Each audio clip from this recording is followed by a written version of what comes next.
Hello friends, welcome back to Deepa ಸವಿರುಚಿಯ ಸೊಬಗು. Friends, ಇವತ್ತು ನಾನು ಹಳ್ಳಿ ಸ್ಟೈಲಲ್ಲಿ ಮೀನು ಹುಳಿ ಅಥವಾ ಫಿಶ್ ಕರಿನ ಯಾವ ರೀತಿ ಮಾಡ್ಕೊಳ್ಳೋದು ಅಂತ ತೋರಿಸ್ತಾ ಇದ್ದೀನಿ. ನೀವಿನ್ನೂ ನಮ್ಮ ಚಾನಲ್ನ ಸಬ್ಸ್ಕ್ರೈಬ್ ಮಾಡ್ಕೊಂಡಿಲ್ಲ ಅಂತಂದರೆ ಪ್ಲೀಸ್ ಸಬ್ಸ್ಕ್ರೈಬ್ ಮಾಡ್ಕೊಳ್ಳಿ.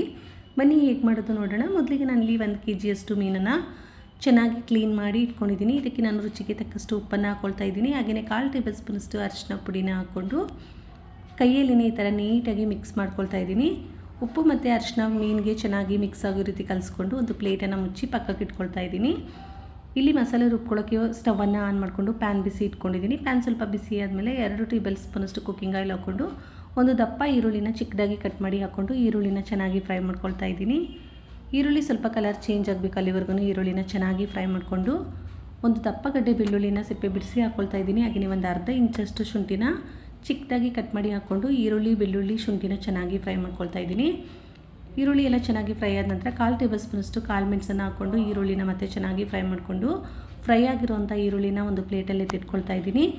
ಇದು ಕಂಪ್ಲೀಟ್ ತಣ್ಣಗಾಗಬೇಕು. ತಣ್ಣಗಾದ ನಂತರ ನಾನು ರುಬ್ಕೊಳ್ಳೋಕ್ಕೆ ಮಿಕ್ಸಿ ಜಾರ್ಗೆ ಹಾಕ್ಕೊಳ್ತಾ ಇದ್ದೀನಿ.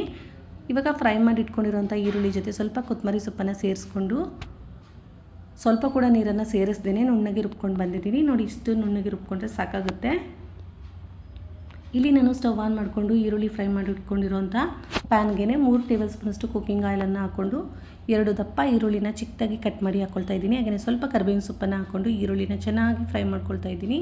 ಈರುಳ್ಳಿ ಸ್ವಲ್ಪ ಕಲರ್ ಚೇಂಜ್ ಆಗಬೇಕು ಮತ್ತು ಸಾಫ್ಟ್ ಆಗಬೇಕು, ಅಲ್ಲಿವರೆಗೂ ಈ ಥರ ನೀಟಾಗಿ ಫ್ರೈ ಮಾಡಿಕೊಂಡು 2 ದಪ್ಪ ಟೊಮೊಟೊನ ಚಿಕ್ಕದಾಗಿ ಕಟ್ ಮಾಡಿ ಹಾಕ್ಕೊಳ್ತಾ ಇದ್ದೀನಿ. ಈ ಟೊಮೊಟೊ ಕೂಡ ನಮಗೆ ಸಾಫ್ಟ್ ಆಗಬೇಕು, ಅಲ್ಲಿವರೆಗೂ ಈ ಥರ ಚೆನ್ನಾಗಿ ಫ್ರೈ ಮಾಡ್ಕೋಬೇಕಾಗುತ್ತೆ.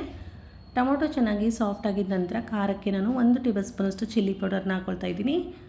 ಹಾಗೆಯೇ 3/4 ಟೇಬಲ್ ಸ್ಪೂನಷ್ಟು ಧನಿಯಾ ಪುಡಿ, ಅರ್ಧ ಟೇಬಲ್ ಸ್ಪೂನಷ್ಟು ಗರಂ ಮಸಾಲನ ಹಾಕ್ಕೊಂಡು ಈ ಮಸಾಲೆ ಎಲ್ಲ ಸ್ವಲ್ಪ ಹಸಿ ವಾಸನೆ ಹೋಗೋವರೆಗೂ ಚೆನ್ನಾಗಿ ರೀತಿ ಫ್ರೈ ಮಾಡ್ಕೊಳ್ತಾ ಇದ್ದೀನಿ.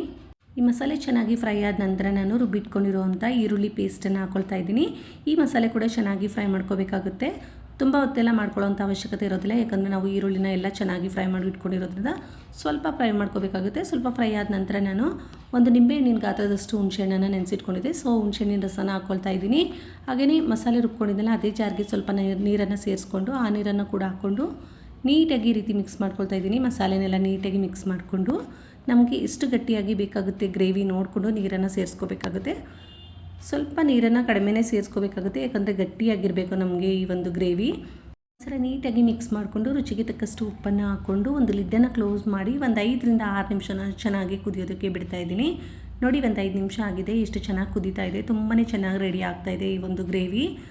ಇವಾಗ ಒಂದು ಸಲ ಈ ಥರ ನೀಟಾಗಿ ಮಿಕ್ಸ್ ಮಾಡಿಕೊಂಡು ಮತ್ತೆ ಒಂದು 2 ರಿಂದ 3 ನಿಮಿಷ ನಾನು ಕುದಿಯೋದಕ್ಕೆ ಬಿಡ್ತಾ ಇದ್ದೀನಿ. ನೋಡಿ, ಒಂದು 2 ನಿಮಿಷ ಆಗಿದೆ. ಇವಾಗ ನಾನು ಉಪ್ಪು ಮತ್ತು ಅರಿಶಿನ ಕಲಸಿಟ್ಕೊಂಡಿದ್ದು ಅಂತ ಮೀನನ್ನು ಹಾಕ್ಕೊಳ್ತಾ ಇದ್ದೀನಿ. ಒಂದೊಂದೇ ಮೀನನ್ನು ನಾವು ಈ ಥರ ನಿಧಾನವಾಗಿ ಹಾಕ್ಕೋಬೇಕಾಗುತ್ತೆ. ಒಂದೇ ಸಲ ಎಲ್ಲ ಹಾಕ್ಕೊಳ್ಳಿಕ್ಕೆ ಹೋಗಬಾರ್ದು. ನಿಧಾನವಾಗಿ ಈ ರೀತಿ ನಾವು ಒಂದೊಂದೇ ಮೀನನ್ನು ತೆಗೆದುಬಿಟ್ಟು ಗ್ರೇವಿಗೆ ಫುಲ್ ಹಾಕ್ಕೋಬೇಕಾಗುತ್ತೆ. ಎಲ್ಲ ಮೀನನ್ನು ಹಾಕ್ಕೊಂಡ ನಂತರ ನಾನು ಒಂದು ಸಲ ಈ ಥರ ನೀಟಾಗಿ ಗ್ರೇವಿಲಿ ಮೀನೆಲ್ಲ ನೀಟಾಗಿ ಮುಳುಗೋ ಥರ ಚೆನ್ನಾಗಿ ರೀತಿ ಒಂದು ಸಲ ಮಿಕ್ಸ್ ಮಾಡಿಕೊಂಡು ಒಂದು ಲಿಡ್ಡನ್ನು ಕ್ಲೋಸ್ ಮಾಡಿ 5 ನಿಮಿಷ ನಾನು ಚೆನ್ನಾಗಿ ಕುದಿಯೋದಕ್ಕೆ ಬಿಡ್ತಾ ಇದ್ದೀನಿ. 5 ನಿಮಿಷ ಆಗಿದೆ. ನೀವು ನೋಡ್ತಾ ಇರ್ಬೋದು ಎಷ್ಟು ಚೆನ್ನಾಗಿ ಆಗ್ತಾಯಿದೆ ಫಿಶ್ ಕರಿ ಅಂತ, ತುಂಬಾ ಚೆನ್ನಾಗಿ ಆಗ್ತಾಯಿದೆ. ಇವಾಗ ನಾನು ಸ್ವಲ್ಪ ಕೊತ್ತಂಬರಿ ಸೊಪ್ಪನ್ನು ಚಿಕ್ಕದಾಗಿ ಕಟ್ ಮಾಡಿ ಹಾಕ್ಕೊಳ್ತಾ ಇದ್ದೀನಿ. ಕೊತ್ತಂಬರಿ ಸೊಪ್ಪನ್ನು ಹಾಕ್ಕೊಂಡು ಒಂದು ಲಿಡ್ಡನ್ನು ಕ್ಲೋಸ್ ಮಾಡಿ ಸ್ಟವನ್ನು ಆಫ್ ಮಾಡಿ ನಾನು ಕಂಪ್ಲೀಟಾಗಿ 10 ರಿಂದ 15 ನಿಮಿಷ ಹಾಗೆ ಬಿಡ್ತಾ ಇದ್ದೀನಿ. ನೋಡಿ, 10 ನಿಮಿಷ ಆಗಿದೆ. ಎಷ್ಟು ಚೆನ್ನಾಗಿ ರೆಡಿಯಾಗಿದೆ ಫಿಶ್ ಕರಿ. ನೀವು ನೋಡ್ತಾ ಇರ್ಬೋದು, ಮುದ್ದೆ ಜೊತೆಗಂತೂ ಸೂಪರಾಗಿರುತ್ತೆ. ನೀವು ಕೂಡ ಇದೇ ರೀತಿ ಒಂದು ಸಲ ಟ್ರೈ ಮಾಡಿ. ನಿಮ್ಗೆ ಹೇಗೆ ಬಂತು ಅಂತ ನನಗೆ ಮರಿದೇನೆ ಕಮೆಂಟ್ ಮಾಡಿ. ಹಾಗೆಯೇ ವಿಡಿಯೋ ಇಷ್ಟ ಆದರೆ ಲೈಕ್ ಮಾಡಿ, ಶೇರ್ ಮಾಡಿ, ಸಬ್ಸ್ಕ್ರೈಬ್ ಮಾಡ್ಕೊಳ್ಳಿ. Thank you for watching. Bye bye.